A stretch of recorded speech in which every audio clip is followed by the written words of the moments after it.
Alright, I've been called a Hasbro hater, which just isn't true. Simply when they make good products, I praise them, and when they do shit, I call it out. So let's see if the masterpiece movie for Team Bonecrusher is a POS, or if they actually managed to do something special. Spoiler alert, this figure is something special. So a huge thanks to Hobby4Geek for sponsoring part of this review, and well, let's begin with this very anticipated figure.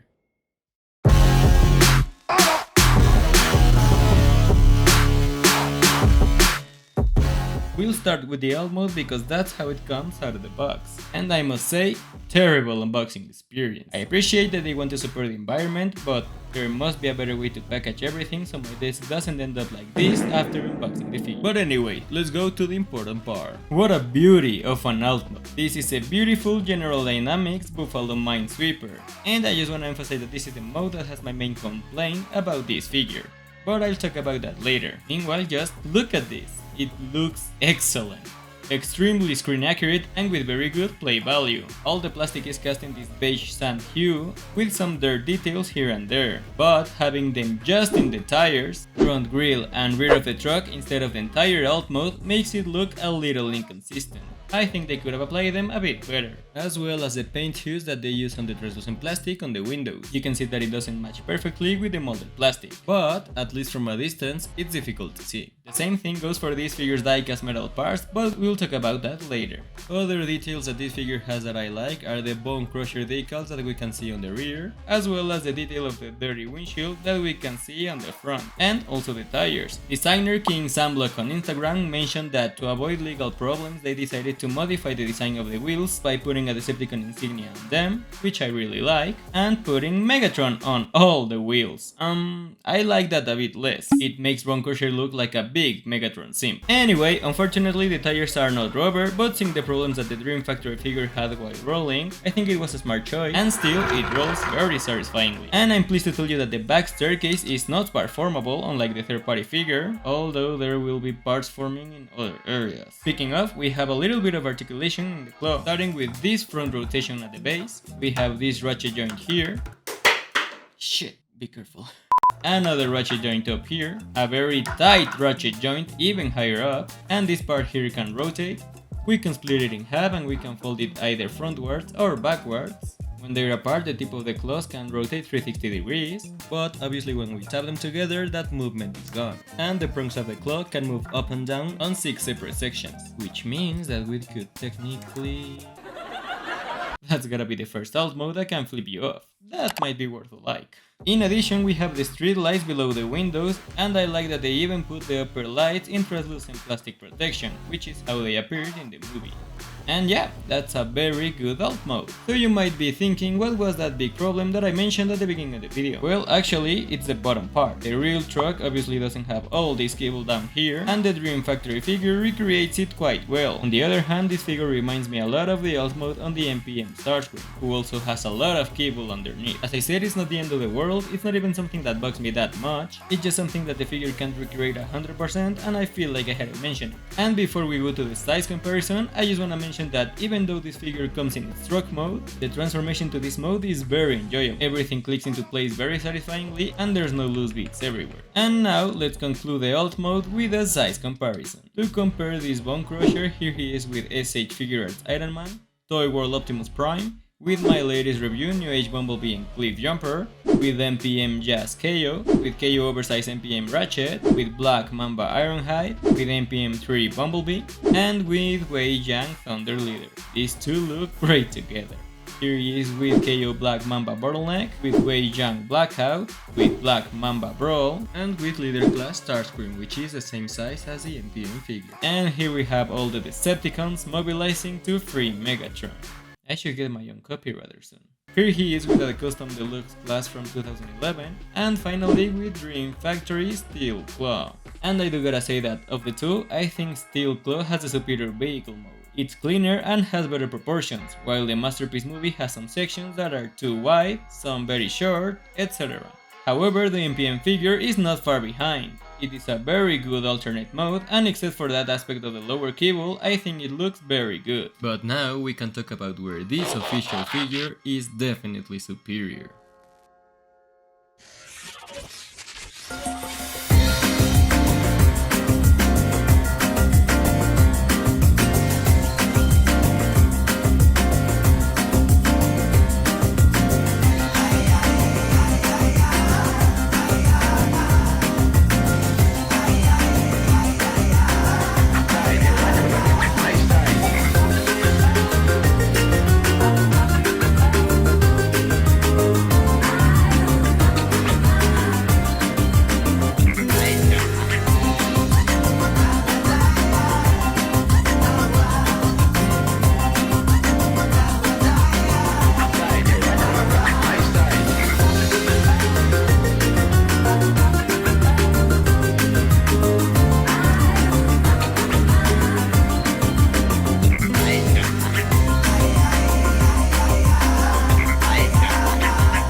And here we have Bonecrusher on his beautiful robot mode.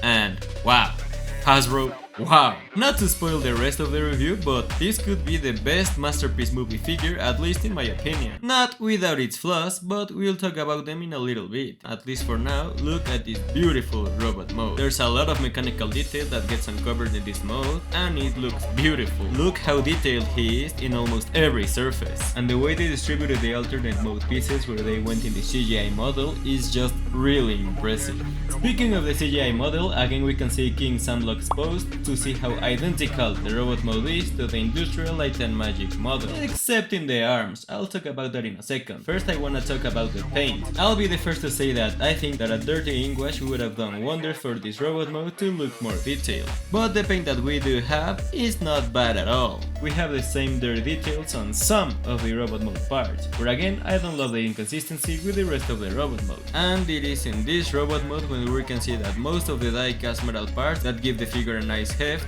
are painted in a slightly different shade. And we have a couple of scratch details here and there, and they look great. As well as that beautiful Decepticon insignia on his chest. And that head looks beautiful. What can I say? It's identical to the CGI model, and it too has some painted dirt details. The only thing I feel is missing are those LED lights that fill the Dream Factory figure with life. Oh well. But yeah, this is overall a very good robot mode. So now it's time to talk about what this figure doesn't do so well. And to do that, let's go back to the comparison with the CGI design, because here we can see that the arms are not the best. I want to give Hasbro some credit for trying to implement alt mode panels in their transformations, but I still think we need to improve a little bit. You see, instead of using irregular shapes for robot mode and then figuring how to set them up in the alt mode, Hasbro just folds everything into some cubes and just leaves them there. I think the ugliest part of this robot mode is this shoulder panel that is really flat, and also the hands. What's going on here? This is something they started doing with their Blackout last year that looked really good and that they continue to do here, but I think we're still a little ways off from getting to the ideal result. Again, I don't think it looks bad. It's one of those things that you don't realize if you don't actively look for it, but I think it's something that we can continue looking to improve for future figures. And one last thing is that from the back, the right arm looks fine, but the left one is hollow. This is because on the right arm, the ladder from the alt mode falls inside, and on the left one, it doesn't. It's not the end of the world, but I'd just like to be able to lift this panel up to cover the gap. Maybe if I cut this tab... Done! Problem solved! I hope it's not an important tab for the alt mode. And since we're on the arms, these don't have that gimmick that allows you to extend them like many other figures did, but I don't care. I never used that gimmick, I don't even remember seeing it in the movie, or if it does happen, it's something so fast that it's not something that matters. So I don't really care that it doesn't come with it. I just thought I'd let you know. And another thing that I don't love is the back. We don't have an excessive backpack thanks to Primus, but we do have this huge gaping hole. It's definitely something minor, you almost never see it, but when you do see it, it's a bit ugly. That being said, the shape of the hole is correct according to the CGI model. And finally, a small missed opportunity is to have put a little more die-cast metal in the legs. Specifically because this character has his iconic claw on his back, and if we rotate it while he's standing, there is no problem. But if we want to use it for poses, the center of gravity moves forward enough to make it fall over. If it were to have more metal on the legs, I think it could balance itself better while we use the claw for dynamic poses. Again, it's not a big deal, I just think it's a missed opportunity. Anyway, concluding with the aesthetics of this robot mode, I think it looks wonderful. There are definitely a couple of sections where they could have tried a little harder to achieve perfection, but as it is, the figure looks great, and I'm not complaining at all about what we got. And now, let's talk about this guy's accessories, where, let's just get it out of the way, this guy has parts forming as we saw during the stop motion. However, while I don't love it as a concept, I'm not really sure that there's a better way to make this transform into this more organically. There might be a way out there to engineer these parts so that you can transform them into looking more like the claws of the robot mode, but at least for now, this is as good as it gets. And I don't think it looks bad at all. Plus, it's something that the Dream Factory figure also came with, so I really can't complain. And on top of that, it's something something completely optional. If you wanted to, you could leave the other clothes in robot mode or leave this monstrosity on the alt mode. And now on to the rest of the accessories, starting with this plethora of flame effects. These are obviously to recreate his iconic scene skating through that truck, and I think they did a very good job. All these plug into a specific place that is not entirely clear in the instructions, but it's not the most difficult thing to figure out, and it looks fantastic. Unfortunately, they don't have any other particular use, but you could put them in other action scenes if you wanted. And the last accessory is this lovely interchangeable face. It's this sort of stupid but fun accessories that I think they should include more of. This is obviously a reference to that visual gag in the movie, and I think it turned out very well, and it's as well sculpted and painted as the original head. And yeah, those are the accessories, and I think they are perfectly acceptable. Maybe the only thing that I do feel is missing are those hand cannons that we saw him use in Revenge of the Fallen, which Steel Claw did have, but at the end I think what he does come with adds quite good playing value. And now we can quickly go to see... Do you guys see her getting bigger? I see her the same size. Anyway, onto the articulation. We get a ball joint at the head that gives him a lot of range. He can look up this far, and there's a hinge joint back there that you can use to make him look even further up, and he can look down this far, but again with that hinge joint at the back he can look even further down. He has a nice range looking side to side, and he can rotate 360 degrees. The claws have the same amount of articulation as we mentioned in the alt mode, but here each tip has its own individual ball joint. Arms can rotate 360 degrees on this nice ratchet joint. We can lift this panel to make it come out in this joint here, and you can also use that inner hinge joint, but it doesn't really add anything to the overall articulation. Bicep rotation, a double jointed ratcheted elbow which gives him a lot of range, rotation at the wrists, and the outer fingers can move up and down on this hinge joint here, and they can move in and out, and these middle fingers here only have this joint that is for transformation. When compared to the Dream Factory figure, these hands are a little sad, but one thing this figure can do that the old one couldn't is that it has a waist rotation. The legs have an excellent amount of articulation on these tight ratchet joints, and this one can kick back this far. We get a thigh rotation, 90 degrees of bend at the knee, and the foot seems to be locked in place until we untap this hook here, which gives the figure an excellent pivot. And you can only move the back finger here, and you can move the tip up and down. The articulation on this guy is really good. Once again, it's not the most hyper-articulated thing, but it does feel miles better than the Dream Factory figure. Plus the fact that this guy does have a waist articulation, which kind of feels important for this character. The only part that I think is very limited are the hands, but the hands overall are a mess. And before we jump into a size comparison, I just wanna mention how well built this figure is. It fell once on stream.